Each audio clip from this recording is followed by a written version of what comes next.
Descriptive feedback is a requirement in all written learning updates, as it empowers students to adjust what they are doing to continue developing their knowledge, skills, and understandings.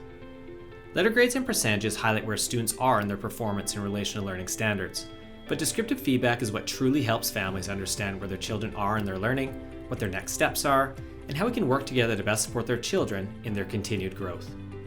As a district, we have guiding principles that were co-constructed with teachers and administrators across all schools that we use to guide our approach to descriptive feedback in written learning updates. We believe that quality descriptive feedback highlights areas of growth and next steps in relation to learning standards, shares any helpful strategies and ways to support the student, is concise in that it does not communicate progress on every learning standard, rather provides a few notable strengths and next steps within the various curricular areas, does not simply note what was taught, as written learning updates are about the child and not an overview of the curriculum, and finally, uses family-friendly, strength-based language, as families may vary widely in their familiarity with educational terms and levels of English language proficiency.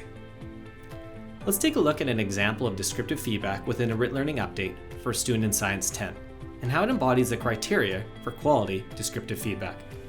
First, we see that this descriptive feedback does not simply note what was taught. Instead, we see strong evidence of this feedback highlighting growth and next steps in relation to learning standards for this specific student.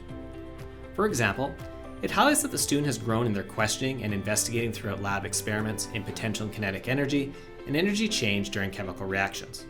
It also notes a possible next step of focusing on developing their collaboration competency when working with their classmates.